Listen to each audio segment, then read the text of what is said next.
IPA, where we keep it real and raw. I'm your host, Mr. IPA. I'm here with another very special guest. I'll allow him to introduce himself. I'm Reyna. I am a U14 World Gamma Champion. Congratulations, by the way, for that, because that's like a huge accomplishment. I feel like at 14, I think the biggest accomplishment I had was probably something on Call of Duty, honestly. So tell me about like going out to Greece and just like kind of the whole experience before like going into the competition. So I flew from Chicago O'Hare to Turkish Istanbul. Mm-hmm. And then I wanted to see my grandparents because they live out in Macedonia. Mm-hmm. So we just went over there. We spent 3 or 4 days over there, and then we went back to Istanbul, Turkey, Mm-hmm. and then we went to Greece. I still had one more day, and that one day was just like weigh-ins, checkups, doctor checkups, Mm-hmm. and then the next day was fighting. How many days did you spend out there? Just sport? I spent in Greece 3. So was that competition something you had to be invited to, or was it like kind of just like anyone can come and then you could see like how you stack up? No, I was invited 2 times. Mm-hmm. One time in 2021, but then COVID started, and it was, I think, in by Ukraine or Turkey. Mm-hmm. And then, 2023, I won the Gamma Championships again, the Nationals. Yeah.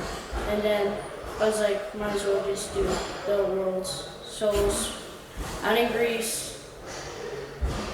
And When you were competing, did you see a lot of common faces of people that you've like competed with before in other competitions, or was it kind of just a whole new pool of like different competition? it was different, but I've seen some kids that won the Nationals. Mm-hmm. Not all faces were all the same. Mm-hmm.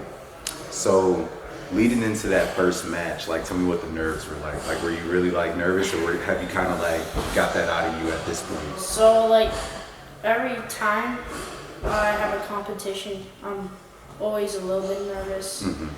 I'm just always nervous, but like when we slap hands or we touch gloves, or when I feel that first punch, Mm-hmm. I was like, my nervousness, it goes away. Yeah, and then you're just all focused. Yeah. And so like talk about that first match. Like how did that play out? So the kid had really heavy leg kicks, Mm-hmm. and he like really started calf kicking me so bad. Mm-hmm. So I had to start taking him down, and that was my game plan. I'm not really a stand-up guy. Yeah. Usually, I've been practicing boxing, that way I get a little bit stand-up. But usually I go on the mats, try to take them down, Mm-hmm. and then maul them up right there. Yeah. Dang. So like, how did that match end? Did it end by a decision, or did you finish him? I finished him, Mm-hmm. and he was not out of it, but he was kind of like 10 seconds after we were separated. Yeah. He was still laying down the mat, and the refs had to get him up. Yeah. So it was, I got really excited that I won, because the first match was qualifiers, Mm-hmm.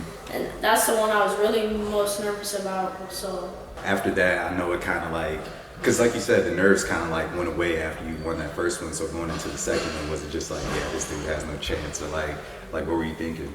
yeah, I was thinking, I was like, well, I hope he doesn't have good takedown defense. Yeah. I was like, well, I know my takedowns are good, so I just kept on punching him, and then when I saw that leg kick, I caught it, Mm-hmm. let it go, Mm-hmm. just to see how's his defense on like takedowns, because I had a single leg. Yeah. So I threw it, and then I punch.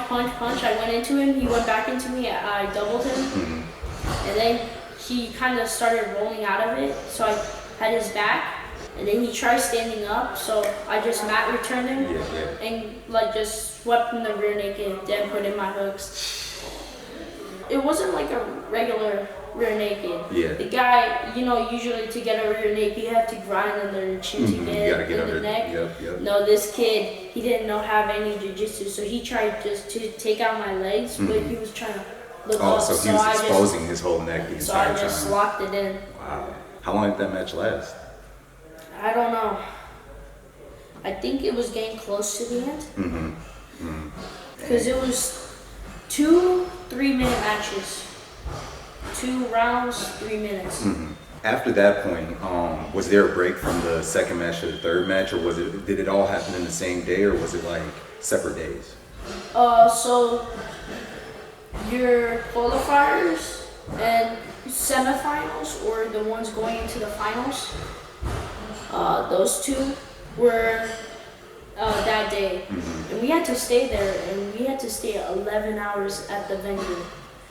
You can't leave? You couldn't leave because they wanted to take the group pictures and everything. And your team, Team USA we were all one team. We're not separate teams. We wanted to be one. Yeah. So staying there for 11 hours, and then the third match was like the following day, I'm assuming? Yeah, so the third day was all finals. Mm-hmm. That really shook me because the kid was almost a whole head taller. Actually, all the kids were almost a head taller or half a head taller. Yeah. I was like one of the shortest there.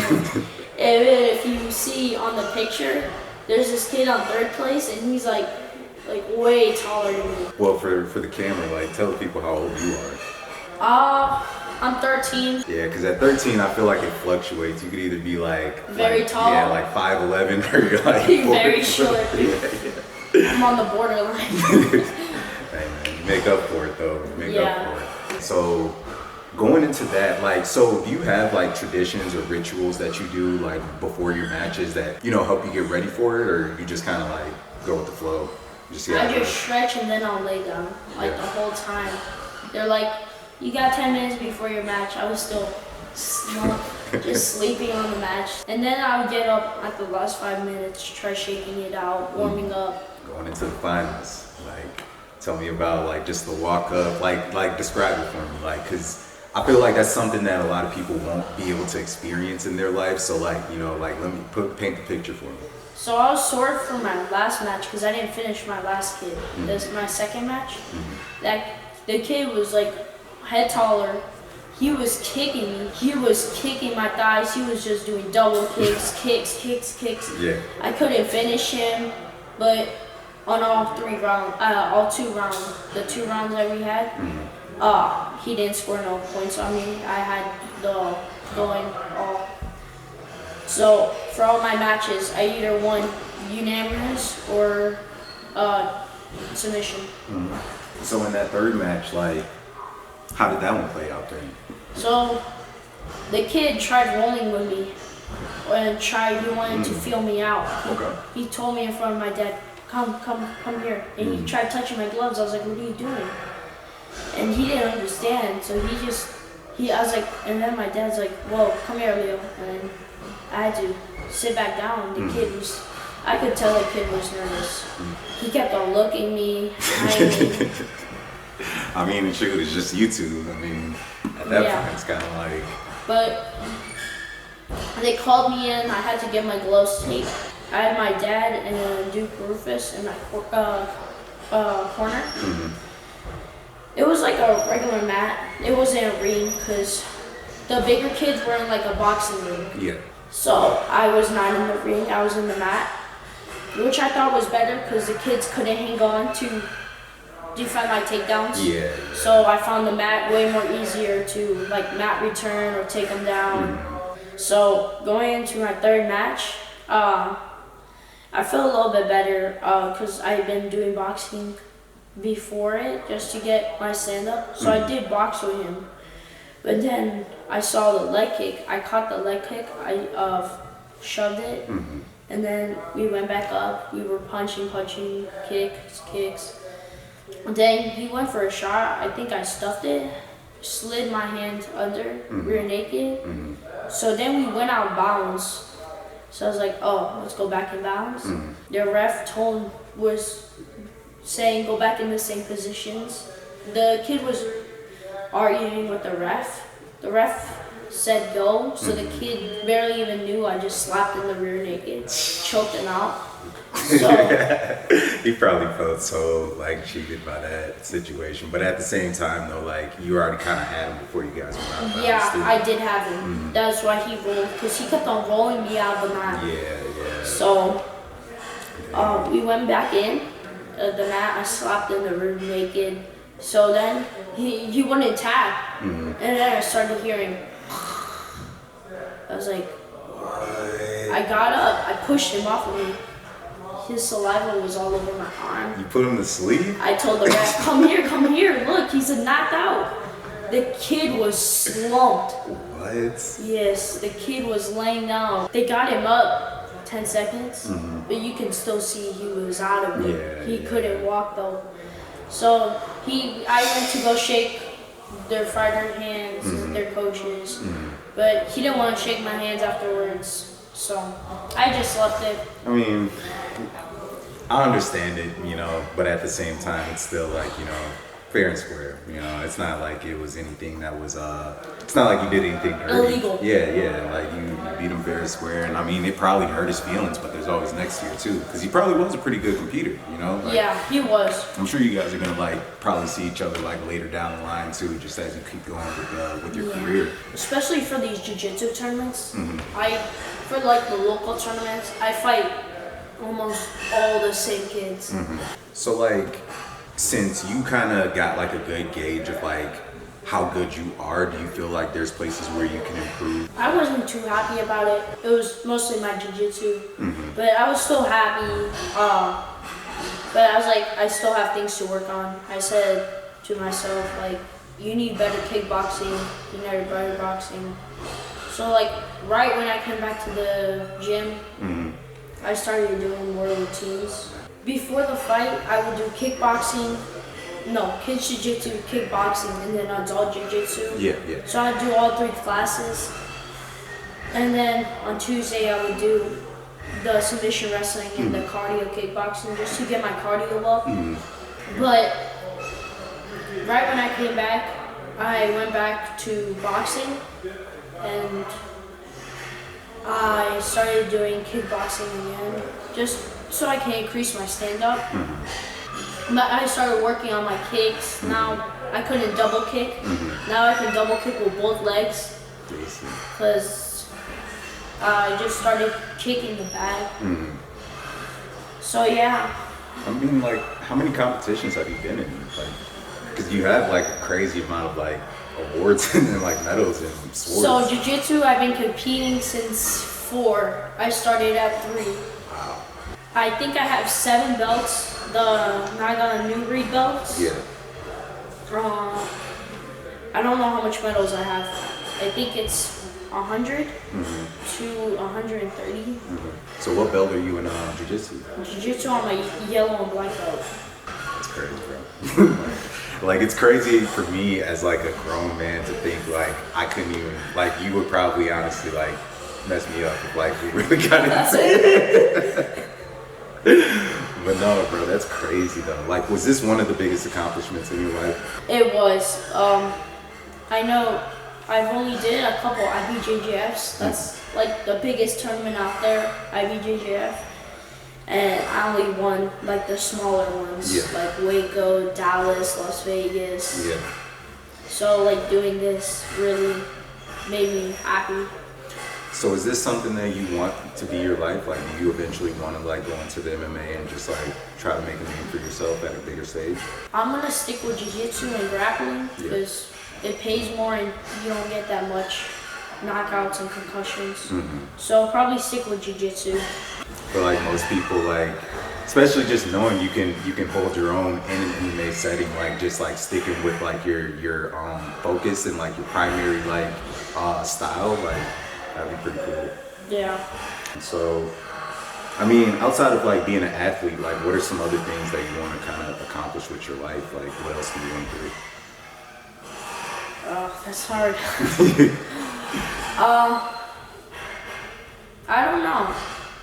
I haven't really thought what I wanted to do after if jiu-jitsu or MMA doesn't work. Yeah. But that's why I go to school, just so I can get some knowledge and then come back. So how would your friends think after you came back after winning? They thought I was joking, but no, I had to give. So I came back because I missed a week and a half of school, and I came back So they all, like the whole middle school, they gathered in my homeroom. And when I walked in there, they all cheered on me because they heard, and they were just... That's crazy, bro. They were just happy because my school doesn't have that much people that do accomplishments. Yeah. Or this big accomplishments. That's crazy, though. Like, you're pretty much like a man. Yeah. Who's your biggest inspiration in this? Do you know Hamza Chumaya? Yeah. He's my favorite. He's crazy. That He dude is. is insane. For my favorite grappler, I would probably go with Gordon Ryan. He gets a lot of good submissions, but I like watching his matches without ankle locks, heel hooks, knee bars. But like for stuff like arm bars or nakeds, Kimuras, because he has a good game. Or it would be Mika Gawao. I like him. Yeah. What kind of motivation do your parents give you, like, in this? Because like obviously they're super supportive of you and like and what you want to do with your life, but like, you know, I'm sure there's some days where it's like even when you're not feeling 100%, they're the ones that kind of get you back up there. My mom, she always pushes me to do stuff, and I always appreciate it. She's really good for inspiration. My dad, after Greece, I was still training. He didn't think I was gonna still training because I'm number one. Yeah. Stop puzzling to it. So he just started making me work out with him, and well, now he doesn't have to beg me to work out with him. I just work out with him. Yeah. What about your brother? My brother, he kicks my butt, and I appreciate that because now I just want to get him back. So it's making me trying to get better than him. Yeah. So I can beat him. Yeah. But I don't know, that big brother syndrome always beats their little brother. It's for good reason, though. I mean, look at the result. But I mean, shoot, you have anything you want to tell the people or tell your future self? Put your mind to it. Always love and respect your parents. Like, even if they let you down or like you let them down, just be appreciative of your parents. Also, be appreciative of what you have. So, I really appreciate my parents for making me, well, not making me, they don't force me either, they kind of push me, and the pushing makes me want to do it, so I really like that. Well, it seems like you have a pretty good head on your shoulders, bro. Hey, hopefully every year you can keep winning so I can keep coming back. Like I said, man, congratulations. Thanks for coming on the interview, bro. Thank you. Hey, you guys heard it here first. All right, cool.